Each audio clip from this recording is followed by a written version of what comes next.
So guys, I know. You ain't gotta say it. I know. I understand. I haven't seen you in like 10 years. We come from poverty, man, we ain't have a thing.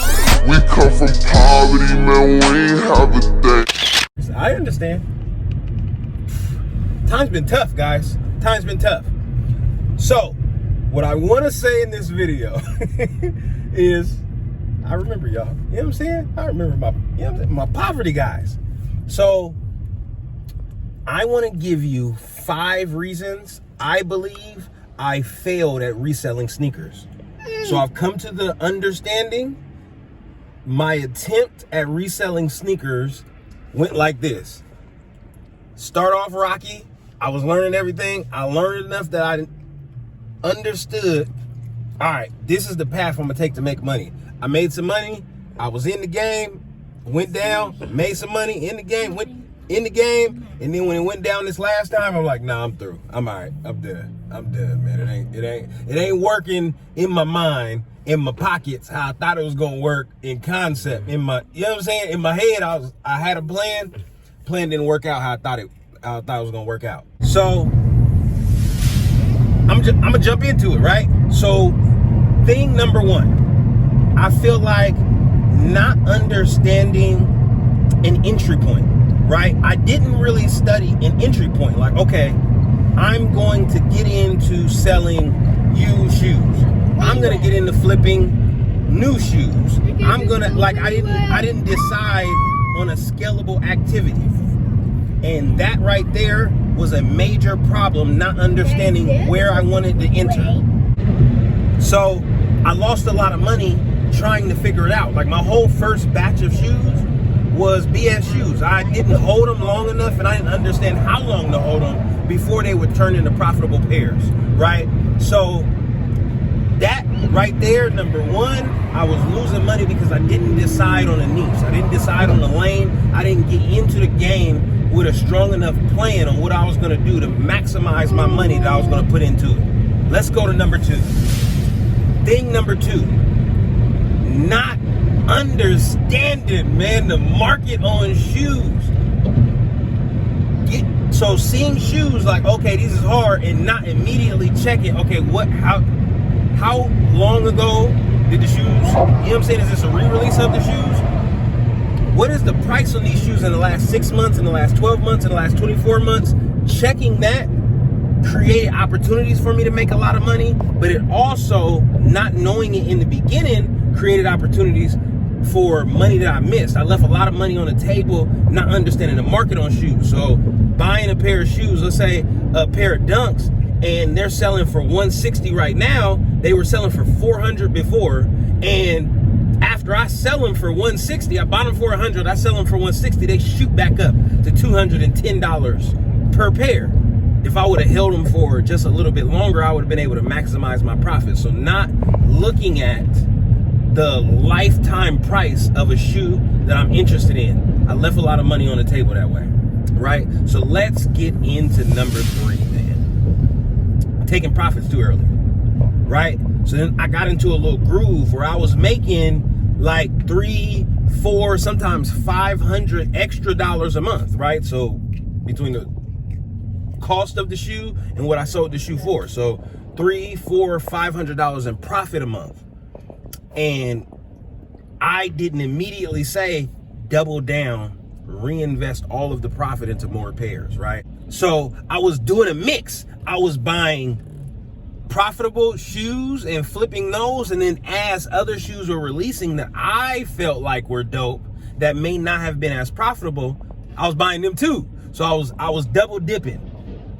If you're gonna be a reseller, right, it's imperative to focus 100% of your energy on your reselling business until you're making nice chunks of change. You know what I'm saying? I'm talking about hundreds, and some of these dudes, you know what I'm saying, just off 1 or 2 shoe releases, because they're getting so many pairs, they're making thousands of additional dollars. So then, you know, if you keep a $200 pair of shoes and you're making $2,000 profit a month, it isn't that significant. If I'm keeping a $200 pair of shoes and I'm only making $500 profit a month, that's significant out of my profit. So I understand that now.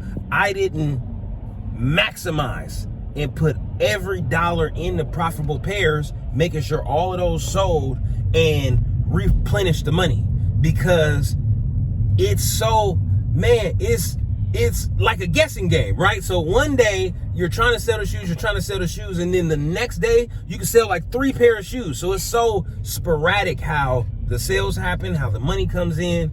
Some pairs I sat on for months and months and months. So by the time I do sell the shoes, now I got an immediate bill to pay that eats into all of the profit for that pair. So figuring that out, right? Number 4, I would say number 4 is not having multiple sources for sourcing. And this is what I mean. Only relying on Confirmed, Sneakers, and the Nike app for finding pairs. So not flipping like discount, going to the Nike discount store, flipping those, going to the Adidas discount store and flipping those. There's some margins where you can get 20, 30, 40 bucks and quickly replenish your cash because they're constantly selling, as opposed to waiting for a drop to happen and then trying, right? Because there's no guarantee in whether or not you're going to be able to secure a pair. So waiting for a drop to happen and then trying to get the drop. I don't get the drop, so then you try for the next one, which may be a week later. All that, it's a waiting time, right? Your money is being held up for the time frame that it takes for you to wait for the next pair to release. So if you don't have an unlimited amount of capital and you're starting small and you're trying to build that capital into something, you gotta be using your money to make money all the time, because the opportunity cost of $1 is significant, right? If you let $1 sit that could be out there working for you, each time that dollar could have made you money, you lost that, you know what I'm saying? So you lost the profit. I lost the profit that I would have made flipping discounted pairs and just waiting on those 3, because I didn't hit a lot on those 3. I hit more on Nike. I've never hit on Confirmed. And you know, I got an okay amount of dubs on Sneakers, but not anything that I ain't get any of the big ones, right? No Alma Meniers, no Travis Scotts, none of the big ones that for me would have been significant to the reselling journey. Buying a pair of shoes for $200 and selling that joint for $1,000, that is significant, man. That is significant. I think my biggest flip was Panda Dunks, Red Thunders, shoes like that. So not finding multiple ways to source sneakers, like, you know, buying from someone else, like buying new from someone else and then holding the hold strategy. Like, I didn't get into a lot of that. So I, in hindsight, now understand what I would have done differently as I'm on my way out. All right, number 5. So number 5, what I didn't do was find a plug, man. Find an in. Find access to something, somebody that would give me leverage. So something I was doing at the end, but when the money had got low, that I wasn't doing in the beginning, when I had more available funds to invest in the sneakers, was multiple securing sources, multiple phones, multiple computers, multiple sources for putting a bid in on a pair of shoes. I was building up to that, but when you're trying to maximize your potential and chances to get a profitable pair of shoes, you need all the entries as possible. You need multiple phones, you need multiple accounts, you need multiple people potentially. You need to know somebody at the store. There's a lot that you need to do and invest into it if you're going to find success without the longevity of it, because a lot of people have been doing it for 3 years, 4 years, 5 years, 10 years. There's a lot of built relationships that they have that you may not have when you're first starting out. So be sure to invest into securing the right relationships, partnerships, creating leverage. Leverage is going to be the things that save you, because like I said, you can take a general release, right? You can take a general release shoe like the military 4s. If you secured 5 to 10 pairs of military 4s, you made thousands of dollars. If you secure, there's people that bought the military 4s when they came out, they bought them from the 280, 300. When the military 4s went to 350, they could then sell those pairs. They're making arbitrage, and that's arbitrage, right?